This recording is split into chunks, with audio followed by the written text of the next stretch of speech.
Bonjour à tous, j'espère que vous allez bien. Nous sommes le vendredi 10 mars et je vais donc vous présenter, c'est maintenant devenu une petite routine, les résultats obtenus sur le mois de février.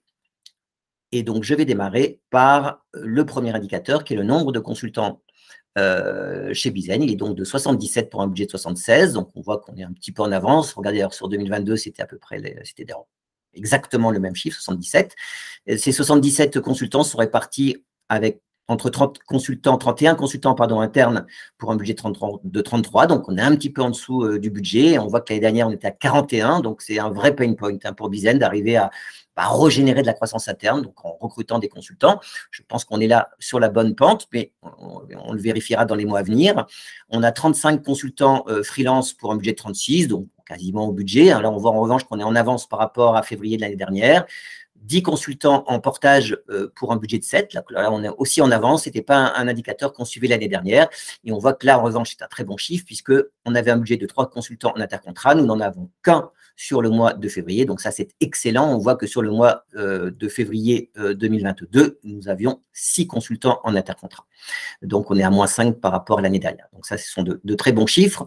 Le mois de février est un mois de 20 jours ouvrés et j'avais un budget à 16, c'est-à-dire que j'étais parti du principe, ce qui était le cas l'année dernière, qu'il y avait 4 jours qui avaient été pris par chaque consultant interne. Donc, c'était en général des congés payés ou des RTT. Parfois aussi, il pouvait y avoir un petit peu de maladie, mais on verrait que la maladie, on la suit un petit peu plus bas. Donc, il y a 1540 jours ouvrés potentiels, c'est-à-dire que si tous nos consultants avaient travaillé tout le mois sans congé, sans RTT, sans maladie, etc., on aurait pu générer 1540 jours.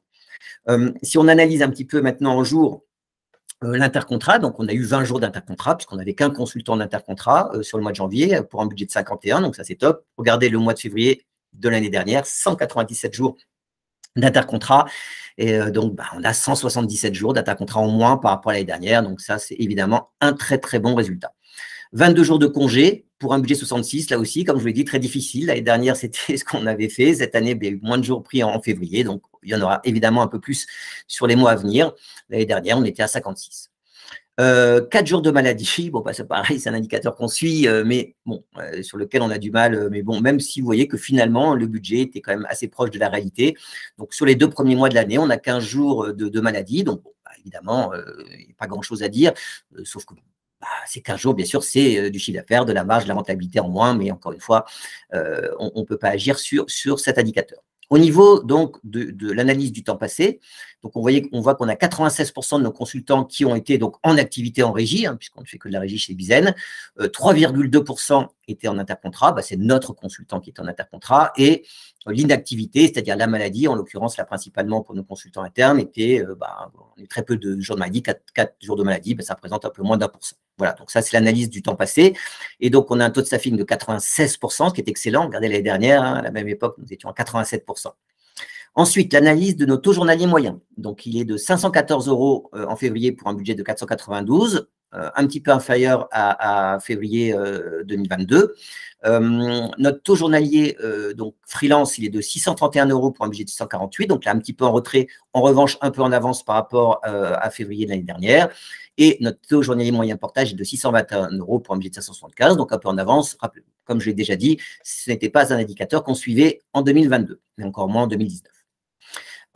Donc, notre taux journalier moyen, qui regroupe les 3 catégories internes, sous-traitants et portage, est de 589 € pour un budget de 552. Il était de 568 l'année dernière. Donc là, encore une fois, on est plutôt sur de bons résultats. Maintenant, on va analyser notre chiffre d'affaires. Donc, notre chiffre d'affaires est réparti toujours pareil avec ces 3 catégories. Donc, le chiffre d'affaires régie interne représente 291 000 € pour un budget de 234. Donc là, on voit qu'on est en avance, et ça, c'est très, très positif. L'année dernière, à la même époque, on était à 296 €, donc un petit peu mieux, mais avec beaucoup plus de consultants internes et donc un niveau d'intercontrat, rappelez-vous, qui était très élevé. Et là, voilà, on voit qu'effectivement, les années, on va dire, Covid ont été très impactantes pour nous parce qu'on a eu un taux de turnover, comme souvent c'est le cas dans les ESN, mais qui a été élevé entre 2020 et 2022 et qu'on n'a pas réussi à compenser par des recrutements ou pas suffisamment. Mais là, encore une fois, les mois qui viennent nous le confirmeront, mais je suis très, très optimiste sur cet indicateur-là dans les mois à venir. pour arriver à revenir effectivement sur les résultats qu'on obtenait en 2019 sur ce chiffre d'affaires régie interne. 416 cas de chiffre d'affaires freelance, donc ça c'est bien, on est en avance par rapport au budget, 107 cas sur le chiffre d'affaires portage, ce qui nous permet de réaliser, là encore une fois, un très très bon mois de février. Le mois de janvier avait déjà été très bon, puisqu'on a réalisé un chiffre d'affaires de 815 000 euros pour un budget de 673, c'est-à-dire plus de 140 000 euros de chiffre d'affaires. Donc c'est top, très en avance, vous voyez, par rapport à février de l'année dernière, et là aussi, très en avance, malgré tout, sur l'année 2019, et notamment le mois de février. Si on analyse nos charges de production, je vais aller assez rapidement cette partie-là. Les charges de production, c'est tous les coûts salariaux de nos consultants internes et toutes les charges de production, donc tous les honoraires payés à nos freelances et également à nos consultants qui sont en portage. Donc, les charges de production sont supérieures au budget, mais c'est lié au fait qu'on a plus de consultants freelance notamment et en portage, donc plus de chiffre d'affaires, donc évidemment mécaniquement plus de charges de production.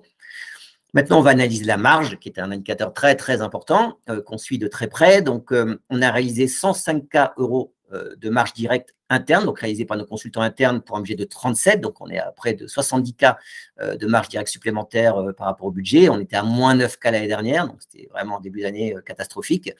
65 K de marge directe freelance pour un budget de 61, donc un peu en avance. On était à 38, vous voyez, en février de l'année dernière et 53 en février 2019. 9 K pour le portage marge directe. Bon, ce n'était pas des indicateurs qu'on suivait ni en 2022 et encore moins en 2019. Donc, on a une marge totale de 179 K pour un budget de 104. Top performance sur ce mois de février. On était l'année dernière à 29 K seulement de marge directe réalisée, oui, donc 150 K d'écart. Un petit peu mieux en 2019, mais qui était lié, surtout porté, bien sûr, par le fait qu'on avait plus de consultants internes. Et là, on va regarder en termes de pourcentage. Et je m'arrêterai rapidement sur ces notions-là parce que c'est très important de voir ce qui se passe. Donc, on voit que la marge directe interne est de 36% pour un budget de 16%. Il était de moins 3% parce que février 2022, c'est lié au fait qu'on avait beaucoup de consultants intercontrats. Et vous voyez qu'on revient, là, en revanche, sur ce qu'on réalisait en 2019. 37%, 36%. Très intéressant. 16% de marge directe freelance. C'est exactement ce qu'on avait prévu au budget. On était à 9% l'année dernière, 18% en 2019. Donc, on voit qu'on peut encore aller grappiller dans les années à venir ou même dans les mois à venir 1 ou 2% supplémentaires. Ces pourcents-là sont très importants ensuite et ça impacte évidemment la marge directe et donc l'EBIT. 8% de marge directe portage, c'est ce qu'on a au budget. Et ce qui est très intéressant de constater, et les commerciaux d'ailleurs pourront réagir, c'est que on a mis en place des règles l'année dernière, puisqu'il n'y en avait pas sur le début de notre projet Transfo-Opal, qui était de dire on ne prend des contrats qu'avec des minimums de niveau de marge. Et pour le portage, c'était 8%. Voilà, donc on y est. Et pour la sous-traitance, c'était 16% minimum. Nous y sommes également. Donc, on voit qu'à partir du moment où on a mis en place ce cadre pour les commerciaux, les niveaux de marge remontent, puisque vous voyez, on est à 22% de marge directe globale. Pour un budget à 15, on était à 4% l'année dernière, un petit peu mieux à 29% bien sûr en 2019, mais qui était drivé principalement bien sûr par le niveau de marge des consultants internes. Si on garde nos overhead costs, donc rappelez-vous, c'est vraiment quelque chose qui est très important pour nous. L'objectif était de passer de 18% à 8% en 3 ans. Et donc là, j'ai même fait, oui, je suis revenu même sur 2019, donc on va analyser tout ça, c'est très intéressant. Donc déjà, vous voyez que les overhead costs, donc les frais généraux, sont de 80 K euros en février pour un budget de 84 K. Donc, on est un petit peu en dessous. Je ne vais pas analyser toutes les catégories, elles sont détaillées ici, donc vous les voyez, les coûts production, de direction, les coûts commerciaux, marketing, RH et services généraux. L'année dernière, à la même époque, nous étions à 99 000 euros d'overhead cost et en février 2019 à 130 000 euros. Donc, c'est-à-dire qu'à la même période, nous avons dépensé 50 000 euros de frais généraux supplémentaires. Si on regarde le deuxième, qui est très important, qui est le pourcentage d'overhead cost, rappelez-vous, l'objectif c'était de descendre de 18 à 8%. Et bien d'ailleurs, regardez, février 2019, nous étions à 19% d'overhead cost. 14% en février 2022, nous sommes à 10% en février 2023. Donc notre objectif de finir l'année à 8% se rapproche. Donc on est vraiment dans la trajectoire. Ensuite, les bits, évidemment, super performance encore une fois cette année, ce mois-ci, pardon, cette année, j'en suis sûr, mais notamment le mois de février, 99 K pour un budget de 20 K. On avait perdu 70 000 euros l'année dernière, à la même époque, et on n'avait réalisé que, entre guillemets, 64 cas d'EBIT, parce que les charges, notamment les overhead costs, avaient pesé lourdement, évidemment, dans l'EBIT. Et donc, là aussi, je le répéterai tous les mois, l'objectif de pourcentage d'EBIT par rapport au chiffre d'affaires, il est entre 6 et 10%. Donc voilà, on est à 12% en mois de février, donc très en avance par rapport au budget. Je ne parle même pas du mois de février 2022, mais regardez, même par rapport au mois de février 2019, qui était pourtant une bonne année, on est à 12%. Alors, je sais que les mois de juillet, août, évidemment, ne seront pas avec les mêmes pourcentages. C'est pour ça qu'être entre 6 et 10% me paraît être réalisable cette année. Voilà, écoutez, en tout cas, merci pour votre attention. Nous, on adore chez Bizen pouvoir partager tous les chiffres qui soient disponibles, aussi bien en interne qu'en externe.